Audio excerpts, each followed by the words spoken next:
नमस्कार विद्यार्थी मित्रांनो, ऑल अबाउट स्टडी या चॅनलवर तुमचे खूप खूप स्वागत आहे। तर आजच्या व्हिडिओमध्ये आपण बघणार आहोत भारतीय संविधानावर काही प्रश्न आणि हे जे प्रश्न आहेत खूप महत्त्वाचे आहे। या प्रश्नाची जी पीडीएफ आहे तुम्हाला टेलिग्राम चॅनलवर मिळणार आहे, तिथून तुम्ही ती डाउनलोड करू शकता आणि टेलिग्राम चॅनलची जी लिंक आहे ती तुम्हाला डिस्क्रिप्शन बॉक्समध्ये मिळणार आहे, तिथून तुम्ही चॅनल जॉइन करू शकता आणि सगळ्या पीडीएफ डाउनलोड करू शकता। जर तुम्हाला हा व्हिडिओ आवडेल आणि युजफुल वाटेल तर प्लीज चॅनलला सबस्क्राइब करा, व्हिडिओला लाईक आणि शेअर नक्की करा। महत्त्वाचं म्हणजे असेच व्हिडिओ बघण्यासाठी बेल बटनवर नक्की क्लिक करा, त्याच्यामुळे तुम्हाला नवीन व्हिडिओचं नोटिफिकेशन जे आहे ते तुम्हाला मिळत राहणार आहे। आणखी जर तुम्हाला कुठल्या टॉपिकवर व्हिडिओ हवे असेल ते सुद्धा मला कमेंट करून कळवू शकता, ते सुद्धा व्हिडिओ जे आहे मी घेण्याचा लवकरात लवकर प्रयत्न करेल। चला तर व्हिडिओला सुरुवात करूयात। तर या व्हिडिओमधला आपला पहिला प्रश्न बघा, तर तो आहे सर्वोच्च न्यायालयाचे अधिकार क्षेत्र वाढवण्याचा अधिकार हा कोणाला आहे, असा हा प्रश्न आहे। तर आपलं उत्तर काय आहे? आपलं उत्तर आहे ऑप्शन ए, सर्वोच्च न्यायालय हा अधिकार आहे कशाचा? तर सर्वोच्च न्यायालयाचे अधिकार क्षेत्र वाढविण्याचा। ठीक आहे। दुसऱ्या क्रमांकाचा प्रश्न बघा, तर भारताच्या सर्वोच्च न्यायालयाची स्थापना ही केव्हा झालेली आहे? तर ऑप्शन बी 28 जानेवारी 1950 ला भारताच्या सर्वोच्च न्यायालयाची स्थापना ही झालेली आहे। ठीक आहे। नंतरचा प्रश्न बघा, तिसऱ्या क्रमांकाचा आता प्रश्न बघून घेऊया, तर तो आहे सर्वोच्च न्यायालयामध्ये सरन्यायाधीशांसह किती न्यायाधीश असू शकतात? तर बघा आपलं उत्तर काय आहे? आपलं उत्तर आहे ऑप्शन डी 34। ठीक आहे, ऑप्शन डी 34। पुढचा प्रश्न बघा, तर तो आहे सर्वोच्च न्यायालयाच्या न्यायाधीशांची संख्या वाढवण्याचा अधिकार हा कोणाकडे आहे? ठीक आहे, महत्त्वाचा प्रश्न आहे। तर हा जो अधिकार आहे हा अधिकार ऑप्शन सी संसदेकडे आहे। ठीक आहे। पुढचा प्रश्न बघा, अत्यंत महत्त्वाचा, आणि तो आहे सर्वोच्च न्यायालयाच्या न्यायाधीशांना कोणत्या प्रक्रियेद्वारे काढून टाकले जाऊ शकतात? ठीक आहे, आपलं उत्तर आहे ऑप्शन बी, संसदेच्या शिफारसीनुसार राष्ट्रपती त्यांना काढू शकतात। तर पण बघा याच्यामध्ये काय दिलेलं आहे की सर्वोच्च न्यायालयाच्या न्यायाधीशाला संसदेच्या प्रत्येक सभागृहात संबोधित केल्यानंतर राष्ट्रपतीच्या आदेशाशिवाय त्या सभागृहाच्या एकूण सदस्य संख्येच्या बहुमताने आणि 2/3 पेक्षा कमी बहुमताने पाठिंबा दिल्याशिवाय पदावरून हटवले जाऊ शकत नाही। ठीक आहे, हे तुम्ही थोडं लक्षात ठेवायचं आहे। नंतरचा पुढचा प्रश्न बघा, तर तो आहे, मी याला थोडं छोटं करून घेते, तर तो आहे सामान्यतः सर्वोच्च न्यायालय सर्व प्रकारची सुनावणी नवी दिल्ली या ठिकाणी करते, परंतु ते इतर कोणत्याही ठिकाणी कोणाच्या मान्यतेने सुनावणी करू शकतात? फक्त या प्रश्नामध्ये हे आहे की कोणाच्या मान्यतेने नवी दिल्ली सोडून इतर ठिकाणी ते सुनावणी करू शकतात? तर आपलं उत्तर काय येणार आहे? आपलं उत्तर आहे ऑप्शन ए, राष्ट्रपतीच्या मान्यतेने नवी दिल्ली सोडून इतर ठिकाणी ते सुनावणी करू शकतात। ठीक आहे। पुढचा प्रश्न बघा, तर तो आहे 7व्या क्रमांकाचा प्रश्न, मी याला थोडं मोठं करून घेते, तर आहे भारतीय राज्यघटनेचे कोणते कलम घटनात्मक विवादांमध्ये सर्वोच्च न्यायालयाच्या अपीलीय अधिकार क्षेत्राशी संबंधित आहे? तर बघा आपलं उत्तर आहे ऑप्शन बी, कलम 132(1). ठीक आहे। तर हे जे आहे सर्वोच्च न्यायालयाच्या अपीलीय अधिकार क्षेत्राशी संबंधित आहे। ठीक आहे। पुढचा प्रश्न बघा, 8व्या क्रमांकाचा प्रश्न, आणि प्रश्न आहे संविधानाच्या निवडणुकीशी संबंधित खटल्याच्या सुनावणीसाठी सर्वोच्च न्यायालयात न्यायाधीशांची किमान संख्या ही किती असावी, असा हा प्रश्न आहे। तर किमान संख्या ही जी आहे 5 असावी। ठीक आहे। पुढचा प्रश्न बघा, तर तो आहे कोणत्या प्रकरणात सर्वोच्च न्यायालयाने संविधानाच्या मूलभूत संरचनेचे तत्व कायम ठेवलेले आहे?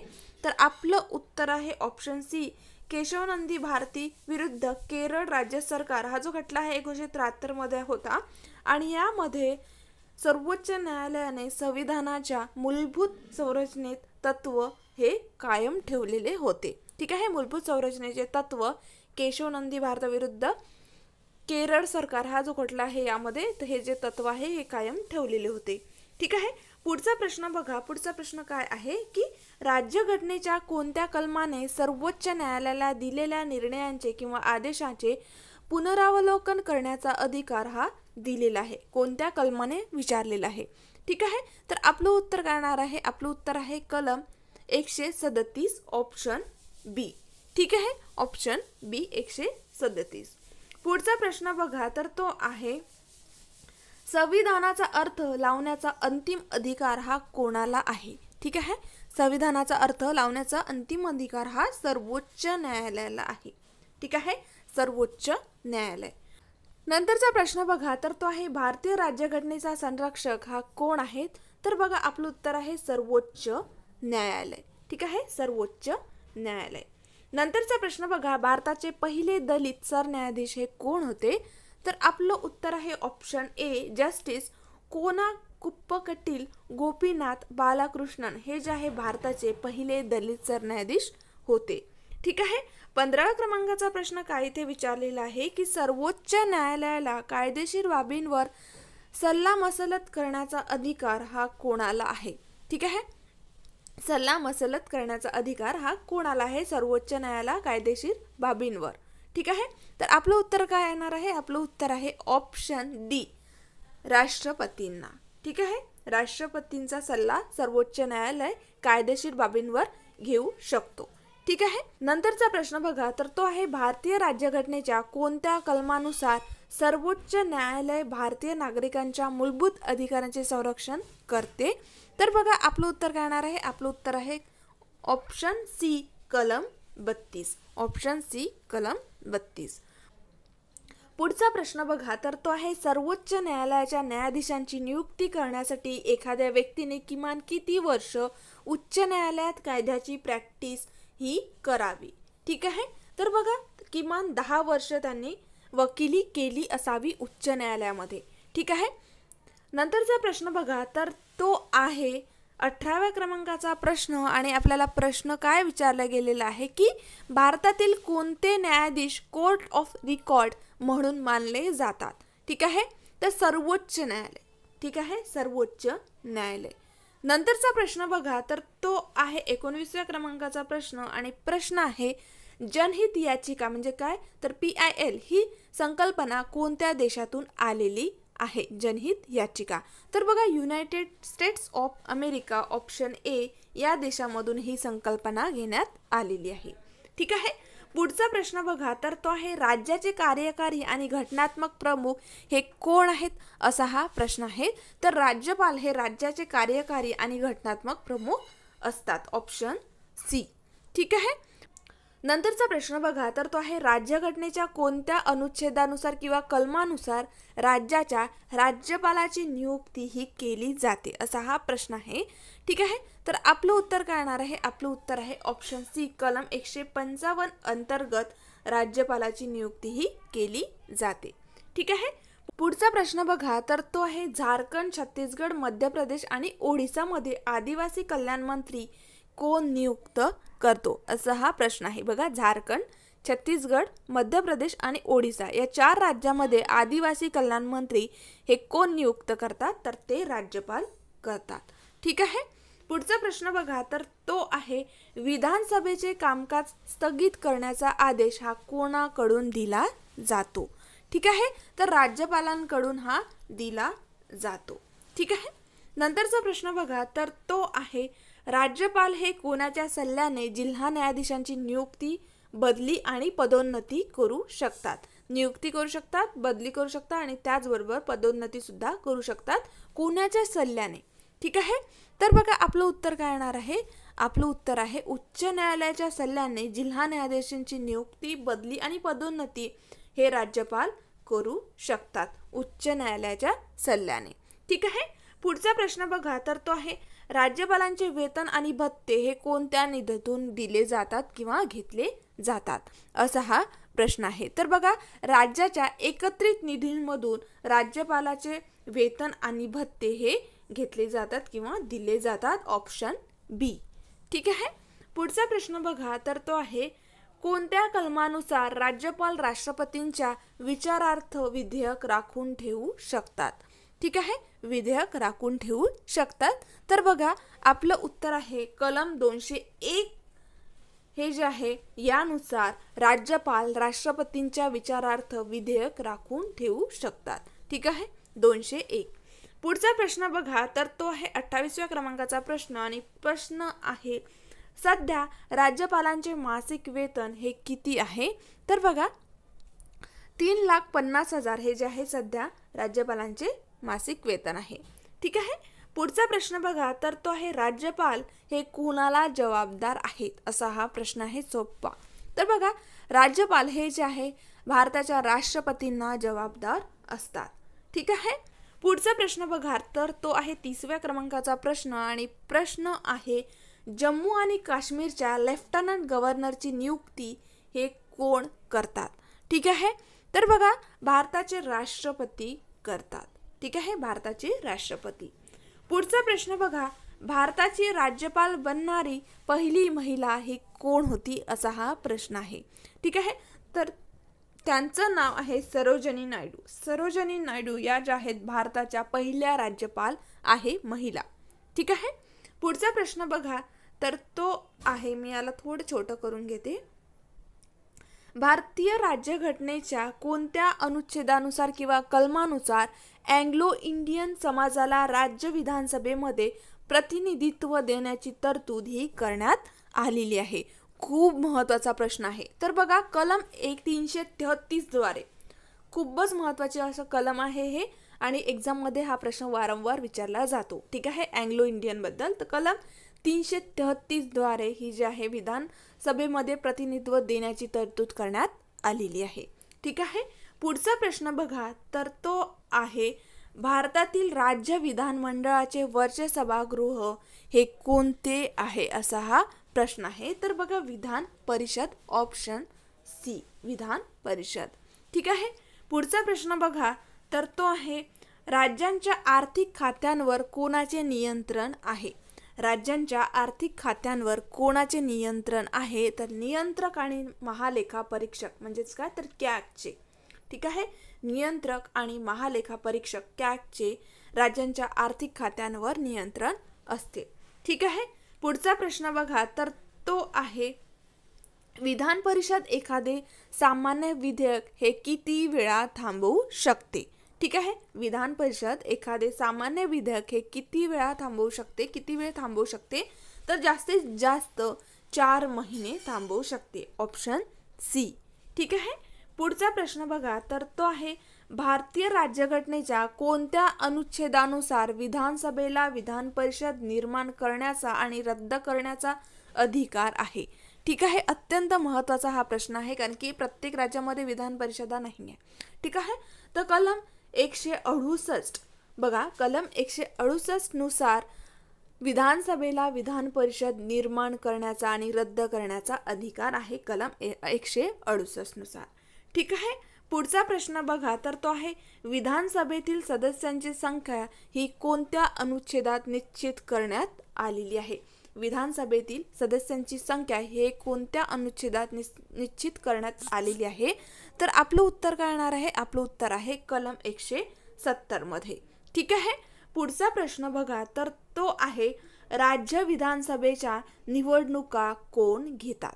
ठीक आहे, राज्य विधानसभेच्या निवडणुका कोण घेतात, तर भारतीय निवडणूक आयोग घेतो, ऑप्शन बी. ठीक आहे,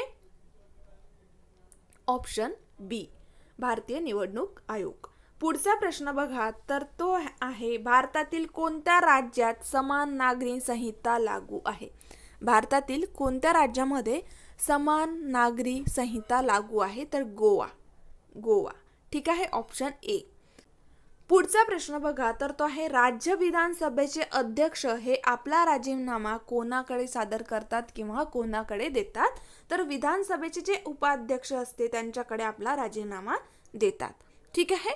पुढचा प्रश्न बघा, तर तो आहे विधानसभेच्या सदस्यांच्या अपात्रतेशी संबंधित प्रश्नांवर अंतिम निर्णय कोणाकडून घेतला जातो.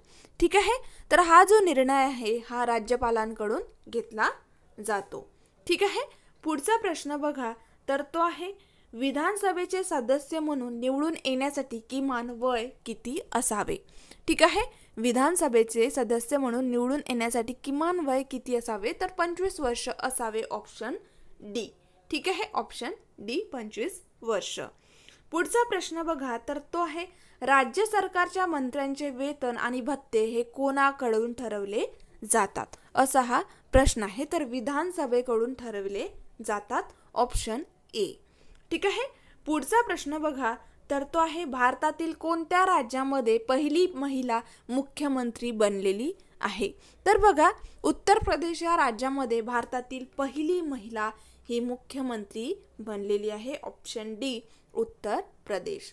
पुढचा प्रश्न बघा, तर तो आहे अंदमान आणि निकोबार बेटे कोणत्या उच्च न्यायालयाच्या अधिकार क्षेत्रामध्ये येतात, असा हा प्रश्न आहे. तर कोलकाता पश्चिम बंगाल उच्च न्यायालयाच्या अधिकार क्षेत्रामध्ये अंदमान आणि निकोबार बेटे येतात. ठीक आहे.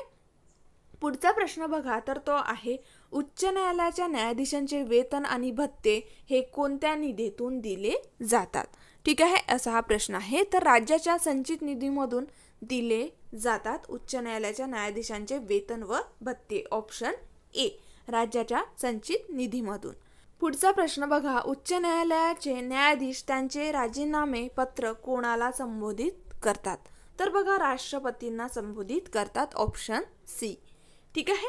पुढचा प्रश्न बघा, तर तो आहे उच्च न्यायालयाच्या न्यायाधीशांचे निवृत्तीचे वय हे किती असते. उच्च न्यायालयाच्या न्यायाधीशांच्या निवृत्तीचे वय हे किती असते, तर 62 वर्ष असते.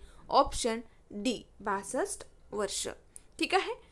पुढचा प्रश्न बघा, तर तो आहे जेव्हा सर्वोच्च न्यायालय एखाद्या व्यक्तीला किंवा संस्थेला कर्तव्य बजावण्यासाठी रिट जारी करते तेव्हा त्या रिटला काय म्हणतात. ठीक आहे, त्या रिटला काय म्हणतात, तर आदेश रिट म्हणतात. Option A. ठीक आहे. पुढचा प्रश्न बघा, तर तो आहे 50व्या क्रमांकाचा प्रश्न आणि प्रश्न आहे भारतात उच्च न्यायालयाची एकूण संख्या ही किती आहे. तर भारतामध्ये उच्च न्यायालयाची जी संख्या आहे ती एकूण 25 आहे. ठीक आहे, 25. पुढचा प्रश्न बघा, तर तो आहे राज्याच्या उच्च न्यायालयाच्या मुख्य अधिकार क्षेत्रामध्ये कोणते अधिकार क्षेत्र येत नाही.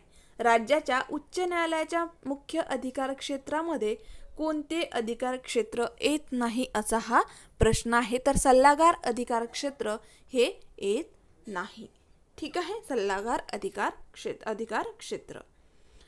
पुढचा प्रश्न बघा, तर तो आहे एखाद्या व्यक्तीला चाचणीशिवाय किती काळ प्रतिबंधात्मक नजरकैदेमध्ये ठेवता येते. एखाद्या व्यक्तीला चाचणीशिवाय किती काळ प्रतिबंधात्मक नजरकैदेमध्ये ठेवता येते, असा हा प्रश्न आहे. तर 2 महिन्यापर्यंत ठेवता येतं. ठीक आहे. पुढचा प्रश्न बघा, तर तो आहे अलाहाबाद म्हणजेच काय, तर प्रयागराज उच्च न्यायालयाची स्थापना ही केव्हा झालेली आहे. ठीक आहे. तर बघा, ऑप्शन सी, 17 मार्च 1866 मध्ये अलाहाबाद उच्च न्यायालयाची स्थापना ही झालेली होती. 17 मार्च 1866 मध्ये. पुढचा प्रश्न बघा, तर तो आहे केंद्र आणि राज्य सरकारे कोणत्या विषयांवर कायदे करू शकतात. ठीक आहे. तर आपलं उत्तर काय येणार आहे, समवर्ती सूची. समवर्ती सूचीमध्ये केंद्र आणि राज्य सरकारे जे विषय आहेत त्या विषयांवर कायदे करू शकतात. ठीक आहे.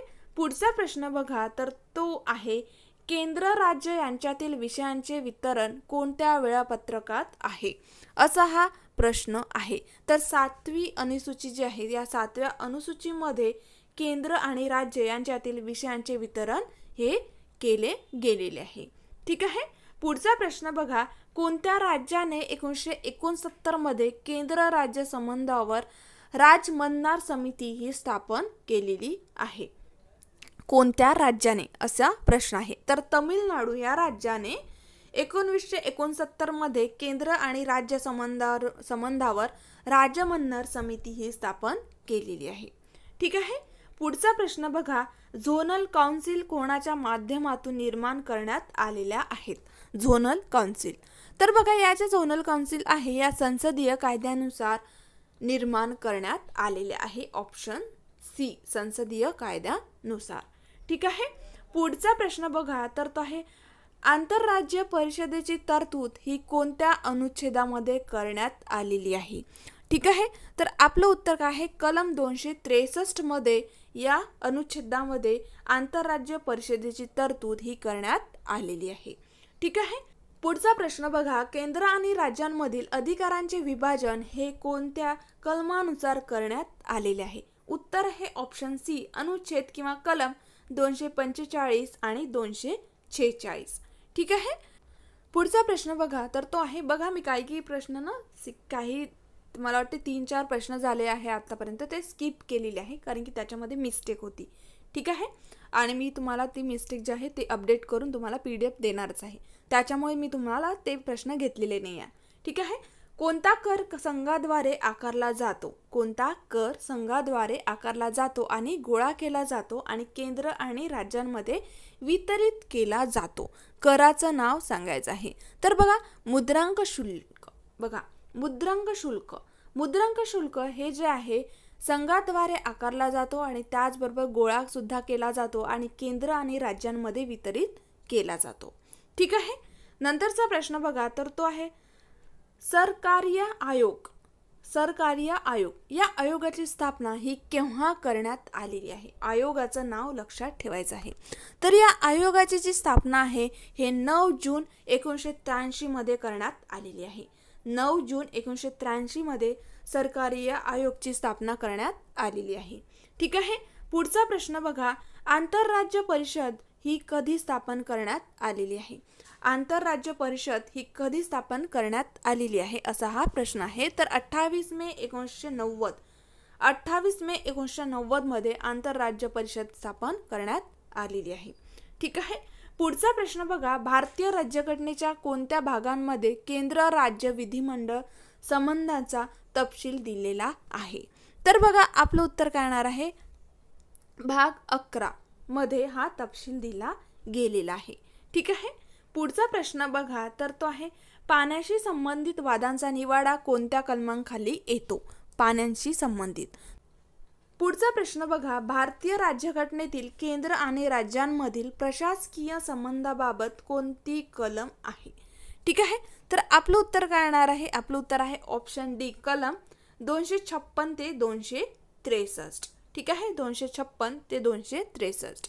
पुढचा प्रश्न बघा, तर तो आहे आंतरराज्य परिषदेच्या स्थापनेची तरतूद कोणत्या अनुच्छेदात नमूद आहे किंवा कोणत्या कलमेमध्ये नमूद करण्यात आलेली आहे? तर 263 मध्ये नमूद करण्यात आलेली आहे, कलम 263. ठीक आहे. पुढचा प्रश्न बघा, तर तो आहे राष्ट्रपतींचा आणीबाणीचा अधिकार हा संविधानाची फसवणूक आहे असे कोणी म्हटलेले आहे? ठीक आहे. असे कोणी म्हटलेले आहे? हे उद्गार कोणाचे आहे? तर त्यांचं नाव आहे KM नाम्बियर यांनी म्हटलेलं आहे, ऑप्शन ए. ठीक आहे. पुढचा प्रश्न बघा, मी याला थोडं छोटं करून घेते, प्रश्न मोठा आहे त्याच्यामुळे. भारतीय राज्यघटनेच्या कोणत्या कलमानुसार किंवा अनुच्छेदानुसार बाह्य आक्रमण आणि अंतर्गत अशांतता यापासून राज्याचे संरक्षण करण्याची जबाबदारी भारत सरकारची आहे किंवा राष्ट्रपतीची आहे? तर बघा, हा प्रश्न थोडा फिरवून विचारलेला आहे. ठीक आहे. तर बघा, कलम 355 मध्ये ही तरतूद करण्यात आलेली आहे. ठीक आहे. पुढचा प्रश्न बघा, भारतीय राज्यघटनेच्या कोणत्या कलमानुसार राज्यामध्ये राष्ट्रपती राजवट ही लागू केली जाऊ शकते? तर आपलं उत्तर आहे कलम 356 नुसार. भारतीय राज्यघटनेमध्ये 356 कलम आहे. तर या कलमानुसार राज्यामध्ये राष्ट्रपती राजवट ही लागू केली जाऊ शकते. ठीक आहे. पुढचा प्रश्न बघा, कोणत्या कलमानुसार राष्ट्रपती मूलभूत अधिकारांच्या अंमलबजावणीची जागा घेऊ शकतात असा हा प्रश्न आहे. तर बघा, कोणत्या कलमानुसार राष्ट्रपती मूलभूत अधिकारांच्या अंमलबजावणीची जागा घेऊ शकतात? तर कलम 359 यानुसार जागा घेऊ शकतात, ऑप्शन बी. ठीक आहे. पुढचा प्रश्न बघा, आणीबाणीच्या घोषणेला किती कालावधीत संसदेची मंजुरी मिळणे आवश्यक आहे? तर 3 महिने. ठीक आहे. 3 महिने. पुढचा प्रश्न बघा, तर तो आहे भारतीय राज्यघटनेच्या कलम 356 नुसार राष्ट्रपती राजवट सर्वप्रथम कोणत्या राज्यात लागू करण्यात आलेली आहे? तर बघा, पंजाबमध्ये लागू करण्यात आलेली होती सर्वप्रथम. ठीक आहे. पुढचा प्रश्न बघा, वित्त आयोगामध्ये अध्यक्षाव्यतिरिक्त किती सदस्य असतात असा हा प्रश्न आहे. वित्त आयोगामध्ये अध्यक्षाव्यतिरिक्त किती सदस्य असतात? तर बघा, 4 सदस्य असतात. म्हणजे वित्त आयोगामध्ये एकूण 5 सदस्य असतात, 4 + 1 अध्यक्ष. ठीक आहे. नंतरचा प्रश्न बघा, तर तो आहे भारतातील केंद्र आणि राज्यांमधील आर्थिक संबंध कोणाच्या शिफारशीवर ठरवले जातात? ठीक आहे. असा हा प्रश्न आहे. या व्हिडिओमध्ये चांगले चांगले प्रश्न दिलेले आहे. तर वित्त आयोगाच्या शिफारशीवर ठरवले जातात. ठीक आहे, वित्त आयोग. ऑप्शन ए वित्त आयोग. ठीक आहे. पुढचा प्रश्न बघा, तर तो आहे केंद्र आणि राज्यांमधील आर्थिक वाद कोणत्या संस्थेद्वारे सोडविले जातात? तर वित्त आयोगाद्वारे हे वाद सोडविले जातात. Option A. ठीक आहे. पुढचा प्रश्न बघा, केंद्राच्या एकत्रित निधीतून राज्यांना अनुदान देण्याच्या तत्वांची शिफारस हे कोणते प्राधिकरण करते? ठीक आहे, कोणते प्राधिकरण करते? तर वित्त आयोग करते. ठीक आहे, वित्त आयोग. ऑप्शन बी. पुढचा प्रश्न बघा, नियोजन आयोगाची स्थापना ही केव्हा झालेली आहे? असा हा प्रश्न आहे. नियोजन आयोगाची स्थापना ही केव्हा झालेली आहे? तर 15 मार्च 1950. Option C. 15 मार्च 1950 मध्ये नियोजन आयोगाची स्थापना झालेली होती. ठीक आहे. पुढचा प्रश्न बघा, नियोजन आयोगाचे पहिले अध्यक्ष हे कोण होते? तर पंडित जवाहरलाल नेहरू हे होते. ठीक आहे. पुढचा प्रश्न बघा, तर तो आहे नियोजन आयोगाच्या जागी नीती आयोग कधी स्थापन करण्यात आलेला आहे? ठीक आहे, अत्यंत महत्त्वाचा असा प्रश्न आहे. तर 1 जानेवारी 2015 मध्ये नियोजन आयोगाच्या जागेवर नीती आयोग स्थापन करण्यात आलेले आहे. ठीक आहे, नियोजन आयोगाचं नाव बदलून नीती आयोगाची स्थापना करण्यात आलेली आहे 1 जानेवारी 2015 मध्ये. ठीक आहे, आता नियोजन आयोग नाही आहे, नीती आयोग आहे. पुढचा प्रश्न बघा, तर तो आहे राष्ट्रीय विकास परिषद कधी स्थापन झालेली आहे? राष्ट्रीय विकास परिषद ही कधी स्थापन झालेली आहे असा हा प्रश्न आहे. तर 6 ऑगस्ट 1952 मध्ये स्थापन झालेली आहे. ठीक आहे. पुढचा प्रश्न बघा, राष्ट्रीय विकास परिषदेचे प्रमुख हे कोण आहेत असा हा प्रश्न आहे. बघा, भारताचे पंतप्रधान हे जे आहे राष्ट्रीय विकास परिषदेचे प्रमुख असतात. ठीक आहे. अशा प्रकारे आपण 82 प्रश्न या व्हिडिओमध्ये बघितलेले आहे आणि खूप चांगल्या क्वालिटीचे हे प्रश्न आहेत. सगळे प्रश्न तुम्ही व्यवस्थित लक्षात ठेवायचे आहे. व्हिडिओ तुम्ही 2दा बघितले तर सगळे प्रश्न तुमच्या लक्षात राहणार आहे. या व्हिडिओची जी PDF आहे मी तुम्हाला टेलिग्राम चॅनल देणार आहे. टेलिग्राम चॅनलवर उत्तरासहित देणार आहे. तिथून तुम्ही व्यवस्थित वाचू शकता. आणखी जर कुठल्या टॉपिकवर तुम्हाला व्हिडिओ हवे असेल ते सुद्धा मला कमेंट करून कळवा. ते सुद्धाचे व्हिडिओ मी लवकरात लवकर घेऊन येण्याचा प्रयत्न करेन. ठीक आहे.